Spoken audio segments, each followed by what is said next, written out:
Welcome to the Pizzazz Filmmaker interview series. At Pizzazz, we've made it our mission to help film and video makers succeed. In this series, we'll be speaking to interesting people from across the film industry. We'll gain insight into their journeys to help share their lessons with our audience. Today's guest is Vagelis Karampasoglu.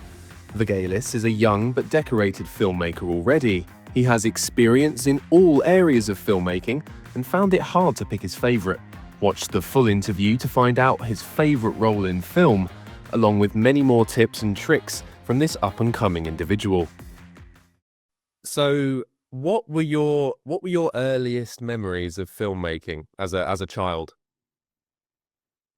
Λοιπόν, αυτό έχω μια ανάμνηση, πολύ βασική ανάμνηση στο παλιό μου το σπίτι, να είμαι κάτω μπροστά στη τηλεόραση και να βλέπω το Πειρατές της Καραϊβικής στο πρώτο.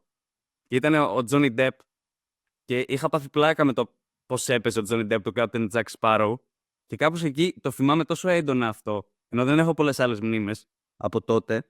Το θυμάμαι τόσο έντονα που μου είχε μείνει και πιστεύω ότι αυτό ήταν το βασικό έναυσμα. Αυτό να βλέπουμε μαζί με τον πατέρα μου το Καλός, ο Κακός και ο Άσχημος του Σέρτζιο Λεόνε ήταν τα πιο... Πώς να το πω, τα πιο έντονα συναισθήματα, ας πούμε, σε εκείνο το σπίτι. Γιατί δεν έχω και πάρα πολλές αναμνήσεις από το παλιό μας στο σπίτι. Φύγαμε πάρα πολύ όταν ήμουν πολύ μικρός. Αυτό είναι οι βασικές μου αναμνήσεις. Και μετά, εντάξει, έβλεπα πολύ τηλεόραση, ελληνική τηλεόραση, ελληνικές ταινίες όταν ήμουν έφηβος, αλλά σε επανάληψη παραπέντε, 50-50 και όλα αυτά. Και κάπου εκεί στο Λύκειο ξεκίνησα να βλέπω και ταινίες σοβαρά όμως, δηλαδή να βλέπω ταινίες συστηματικά, σχεδόν κάθε βράδυ, Hollywood, ευρωπαϊκές, τα πάντα, ό,τι έβρισκα. No, that's great. I'm a big fan of the Pirates of the Caribbean films myself. Johnny Depp plays Jack Sparrow so well. Is Johnny Depp one of your favorite actors, or is there a wide range of other actors who have taken his place at the top? Ναι, έχει παραμείνει ο Johnny Depp από τους αγαπημένους μου, αλλά είναι πάρα πολύ, δηλαδή είναι πολύ που θα έλεγα ότι είναι αγαπημένος με αυτός, γιατί εντάξει υπάρχει μεγάλη γκάμα και μεγαλώνοντας ανακαλύπτεις και καινούριους, αλλά αν μπορούσα να βάλω, ας πούμε, 5, θα έβαζα Johnny Depp, θα έβαζα Leonardo DiCaprio, θα έβαζα Edward Norton, θα έβαζα Denzel Washington, θα έβαζα και Marlon Brando, θα έβαζα Bradley Cooper, Philip Seymour Hoffman, θα έβαζα αρκετούς. No, that's great. Yeah, I definitely picked up those names. So was it these great actors that inspired you to pursue a career in filmmaking, or was there anything else that made you want to work in film?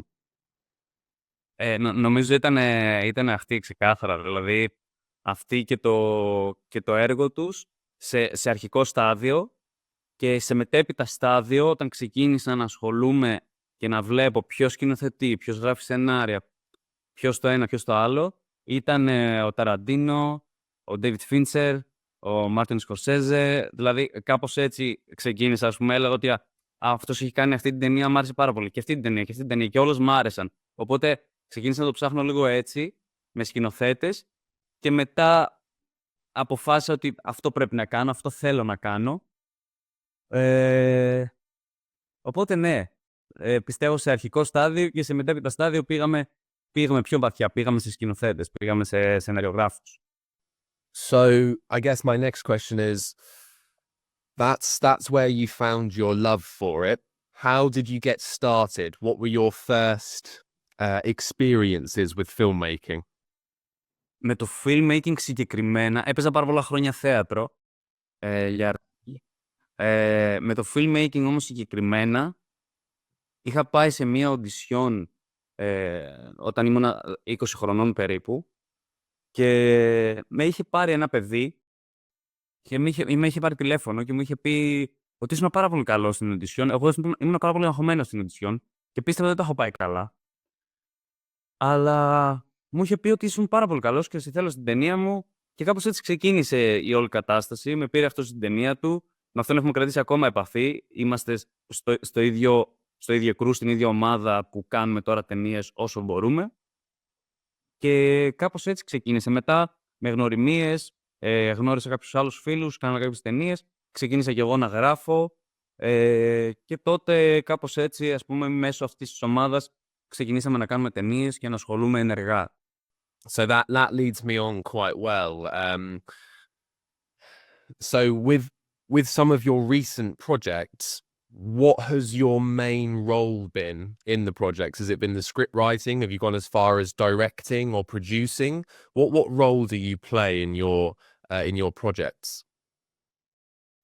Λίγο απ' όλα θα έλεγα. Δηλαδή, σε αυτή τη φάση, ας πούμε, στο κόστος που έκανα την πρώτη μου ταινία, την οποία είδε και Σωτήρης, ήμουνα παραγωγός, σκηνοθέτης, co-director μαζί με τον Αλέξανδρο Σαουλίδη.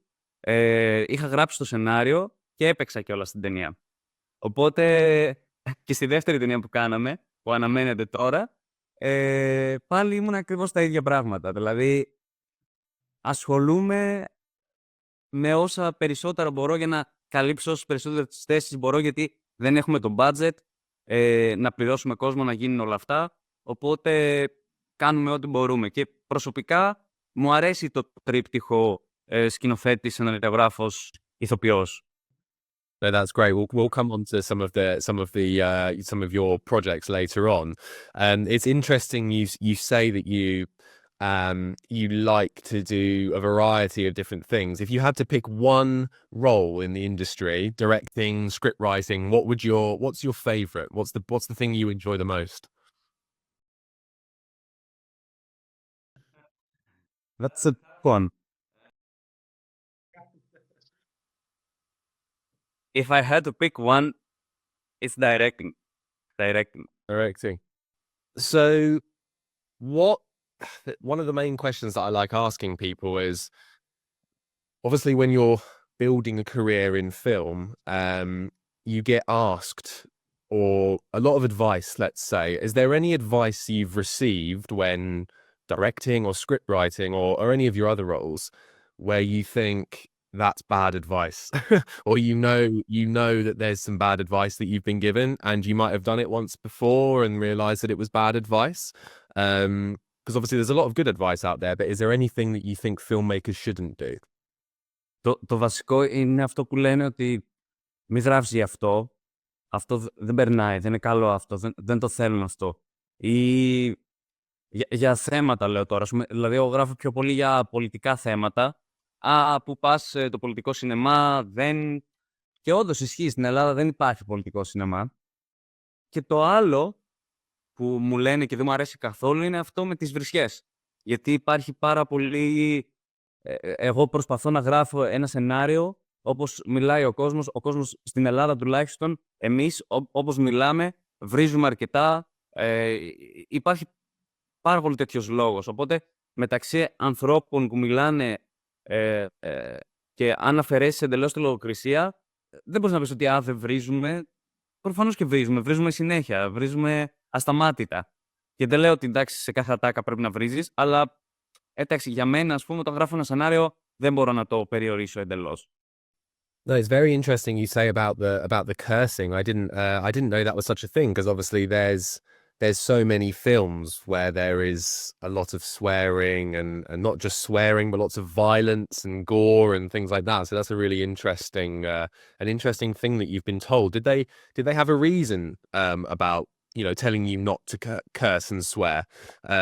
Is it because it narrows down the audience maybe, like it would only be for an adult audience, or is there a real reason why they said that to you? Υπάρχει ένα παράδοξο στην ελληνική κοινωνία.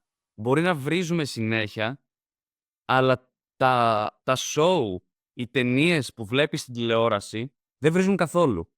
Και υπάρχει αυτός ο άλογος για μένα πουριτανισμός που σου λέει ότι άμα βρίζεις πολύ, άμα δείξεις μια ρόγα, άμα έχεις πολύ γραφική βία, τώρα τι ταινία έκανες, αυτό το πράγμα δεν περνάει. Και όντως δεν περνάει, δεν αρέσει για κάποιο λόγο στον κόσμο, αλλά όταν το βλέπουν στο Hollywood, για κάποιο λόγο όλα καλά. Δηλαδή, οι ταινίες του Ταραντίνο θα σκίσουν. Αν κάνει κάποιος μια παρόμοια ταινία με τον Ταραντίνο, όχι το προσπαθώ να πω κάτι τέτοιο, αλλά αν κάποιος κάνει μια ταινία παρόμοια με τον Ταραντίνο, θα φάει πάρα πολύ κριτική, δεν θα τους αρέσει και δεν έχω καταλάβει γιατί, δεν ξέρω. Είναι αυτό το παράδοξο. Okay, no, that's really, really interesting. I had no idea about that, and I can imagine that's been quite difficult to obviously hear, especially from multiple people. So when you're working on a project, how do you measure your own and your team's success during filming? Is it something on set that has to go particularly well, or is it all in the scripting? How do you measure your success?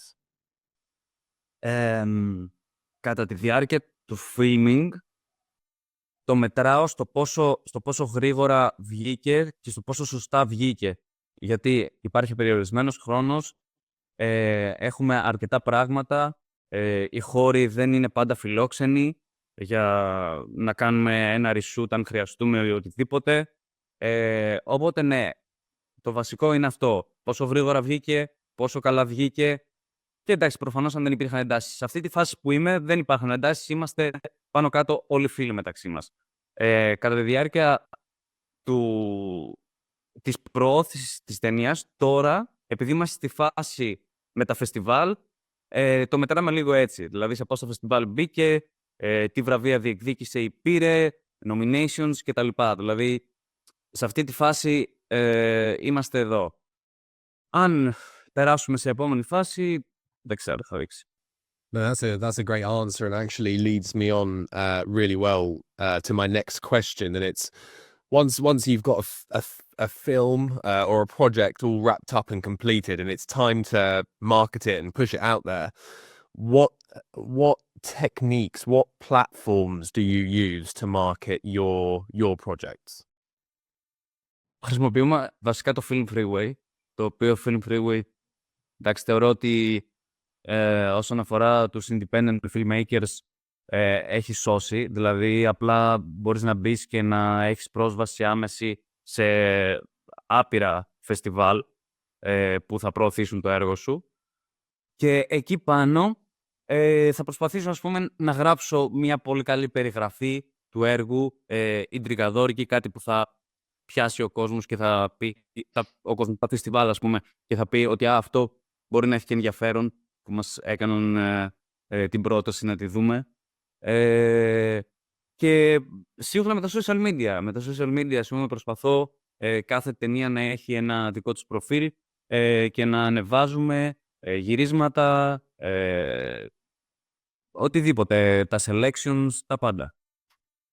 Thank you. That's great. Zoom's just told me that we don't have very long left, so I'll ask a couple of quick final questions, if that's okay. If you were starting over in your career, obviously you're quite young and you've got a long way to go in your career, but if you were starting over again, is there anything that you do differently to speed up your progress, or are you happy with where you've started and where you've got to so far? Θα άλλαζα ένα βασικό πράγμα. Είμαι 26 χρονών και έχω κάνει στην ουσία 2 ταινίες. Η μία δεν έχει ολοκληρωθεί ακόμα. Θα ξεκινήσω πιο νωρίς. Γιατί πιο νωρίς είχα ιδέες. Είχα την ιδέα μες στο κεφάλι μου να κάτσω να γράψω και δεν το έκανα. Και δεν ξέρω γιατί δεν το έκανα. Ίσως ζούσα αυτά τα ανέμελα χρόνια 18 με 23, ξέρω εγώ, και δεν έκανα τίποτα σχετικό.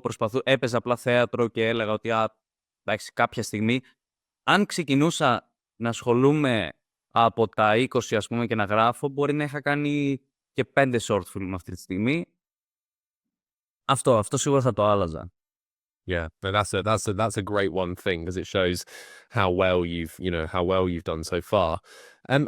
I guess finally, are there any projects that you're working on that you can tell us about, or maybe you would like to promote in this interview? Is there anything you're really excited about?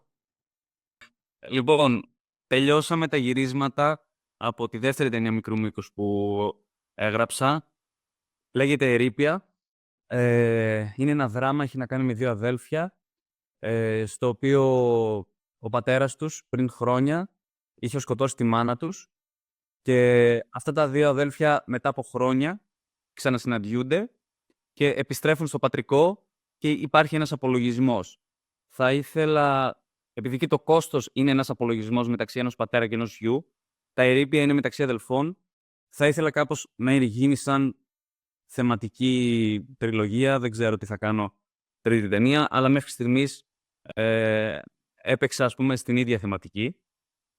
No, that's great. Is there a trailer out for that yet, or is it too soon? Όχι, είναι πολύ νωρίς ακόμα. Είμαστε στη φάση του μοντάζ σε αυτό. Και έχω και ένα άλλο project το οποίο το κυνηγάω. Είναι ταινία μικρού μήκους επίσης, το οποίο έχει να κάνει με ένα θεατρικό σκηνοθέτη, ο οποίος κατηγορείται για σεξουαλική παρενόχληση και είναι η μέρα που κατηγορήθηκε για σεξουαλική παρενόχληση. Είναι στην πρόβα και έρχονται όλοι του οι στενοί συνεργάτες να δουν πώς θα διαχειριστούν την κατάσταση. Το οποίο είμαι στη φάση που προσπαθώ να βρω παραγωγή, γιατί αυτό δεν μπορώ να το κάνω χωρίς παραγωγή. Τα άλλα δύο τα έκανα χωρίς παραγωγή. Αυτό δεν ξέρω αν μπορώ να το κάνω χωρίς παραγωγή. No, that's great. It sounds like you've got a lot going on, and it sounds really exciting. Obviously, at such a young age, you've done so much already.